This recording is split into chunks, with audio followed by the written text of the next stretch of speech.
Davis, Executive Director for the Louisiana Trust for Historic Preservation. Today we're going to cover a few steps for properly cleaning cemetery markers.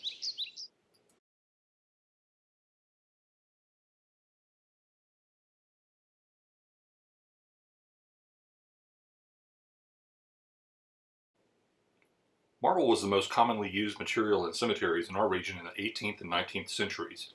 It was readily available, easily carved, and usually white in color. Sometimes you will see graining or sugaring as the material starts to erode. Since the late 19th century, granite has been the preferred material of choice for most cemetery markers. It's a harder, more durable material than marble and comes in mostly grays, or sometimes you will find a red Texas granite.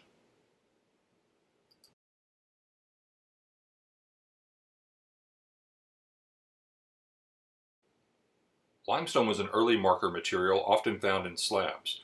You may also find it as a base to other harder materials such as granite or marble. Most above-ground mausoleums were a brick structure covered with a parge coat and topped with a lime wash coating. This lime wash protective coating was often renewed each November on All Saints' Day. It was a chance for the family members to come together, remember their loved ones, and maintain the family crypt.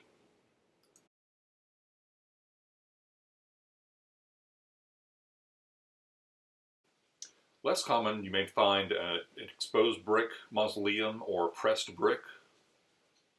Sometimes these are combined, as you can see in this example, with marble panels that have been carved with a family name.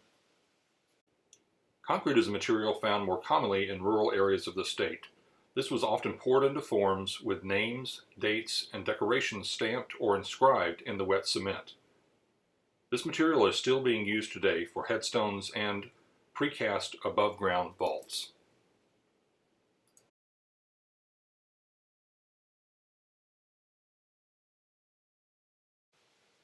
Wrought iron markers are more commonly found in the French-settled portions of Louisiana, where they're often displayed in the form of a cross. While slate was a common material in New England and along the East Coast, its use here in Louisiana was fairly rare. You'll often find cast iron in markers used from around 1870 until 1900. This material was easily shaped, but often brittle and rust without continual upkeep.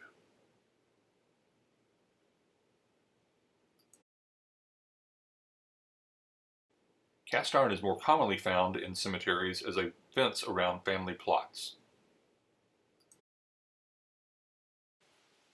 Another material often used in the last quarter of the 19th century was cast zinc.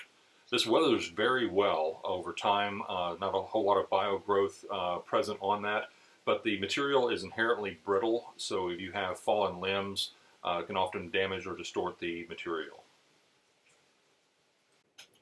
In the upland regions of the state, you sometimes find natural materials marking burials. This can include ironstone and petrified wood, where families may not have had the means to purchase a marble or granite marker.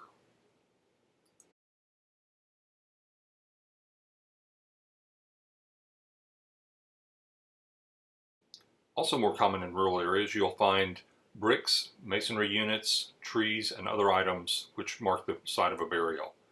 This can also include personal items which give some insight into the person's life.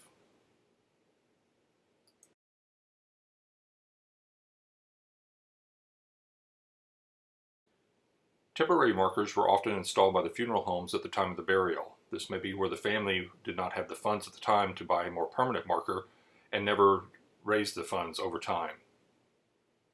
These can be iron and glass or aluminum.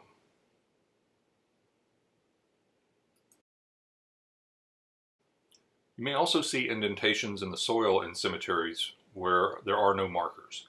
This could be because the original material was wooden, plant, or it could be that it's tipped over and is just below the surface.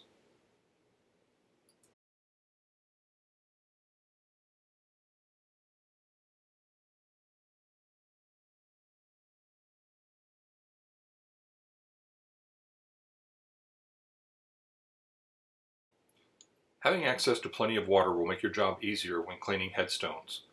When cleaning smaller stones, a simple spray bottle of water may be sufficient. For larger markers or several markers, you may want to use a garden sprayer of several gallons. It's also a good idea to bring 5-gallon bucket, which you can get from a hardware store with a lid, to have extra water for cleaning. When necessary to kill biogrowth, we will use a material called D2 biological solution. This is recommended by the National Park Service as it does not contain acids, salts, or bleach and will not harm the material underneath.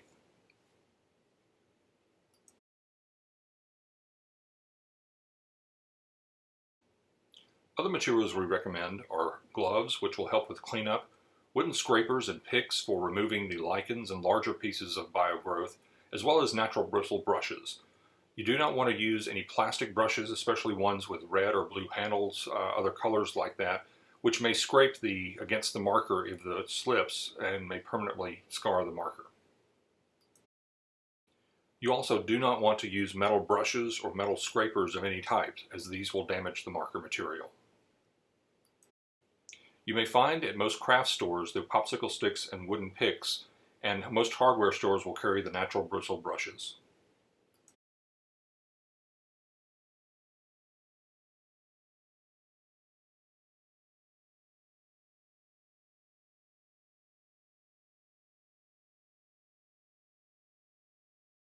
One of the things you want to check for before starting the cleaning is to actually check the stone itself. Look on it to see if there are any natural flaws, any cracks, any wobbling, any instability that are on the stone. Also check, especially on marble or limestone, to see if the material has started granulating, sugaring, sometimes called.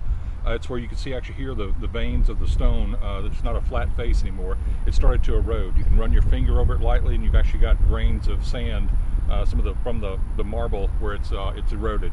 So this is one you would not want to clean, especially with any kind of abrasion. You can actually spray the D2 biological solution on the material and just let it work its thing and not do any kind of scrubbing on that. That's the best way to approach a stone like this. If there are flaws, cracks, things like that, wobbling, that are inherent in the stone, just do not worry. Do not attempt to clean it or do anything with it. That's more of a job that's left to the professionals.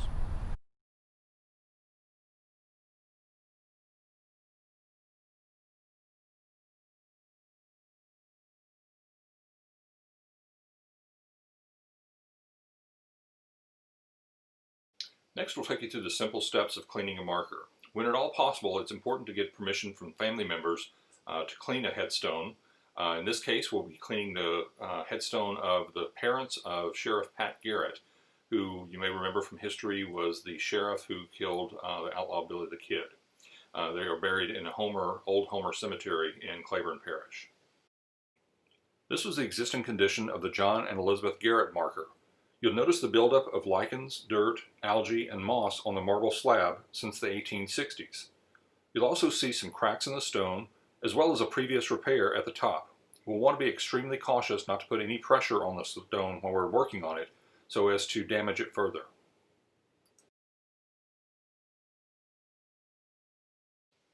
You'll want to generously coat the surface that you'll be cleaning with water. This will help loosen some of the lichens and float the material off. Once you've coated the marker well with water, you'll want to start using the popsicle sticks and wooden picks that we showed in the material list to start removing some of the lichens and larger biogrowth.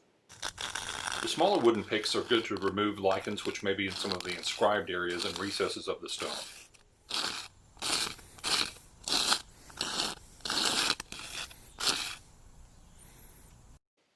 After each step, you'll want to rinse the marker and your materials, the brush, the scraper, with plenty of water to remove as much of the biogrowth from the area. This will make your job easier in the final steps of cleaning and not putting more material back on the marker.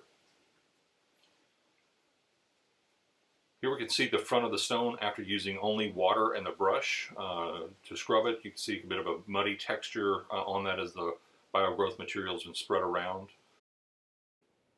You'll want to rinse the biogrowth material off the stone before it starts drying.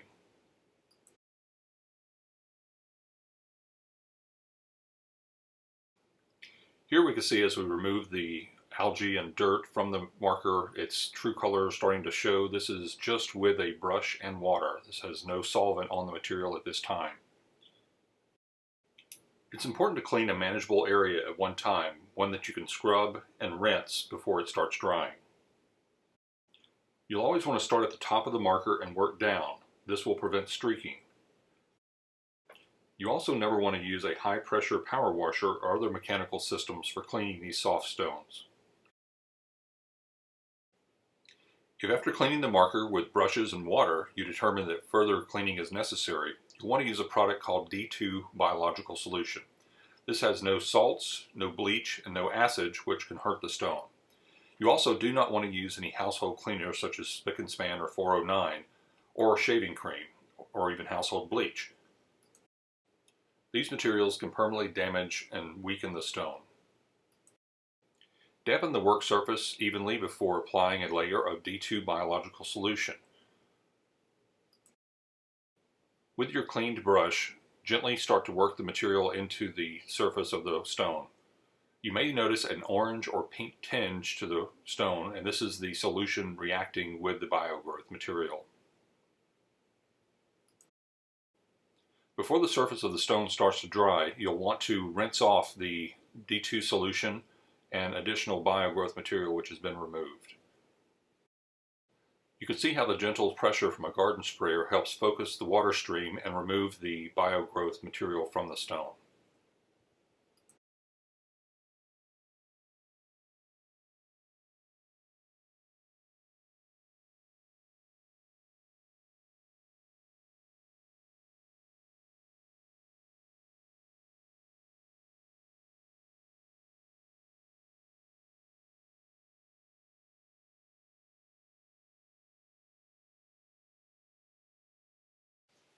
And here we see the Garrett marker before. I'd like to thank the Garrett family descendants for giving permission to clean the marker in the Old Homer Cemetery. And here is the after product. You can see how easy it is to read the inscription. This should last for quite a number of years before needing another cleaning.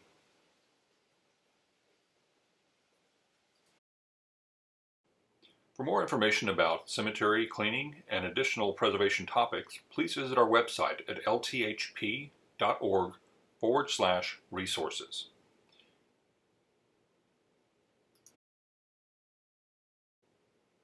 We'd like to thank our sponsor for this demonstration, Texas Cemetery Restoration and owner Rusty Brenner. If you would like a source of D2 biological solution, please visit gravestonecleaner.com. And if you found this and other programs in our series of educational videos useful, please consider supporting the Louisiana Trust for Historic Preservation by becoming a member. You can find out more about our programs at lthp.org. Thank you.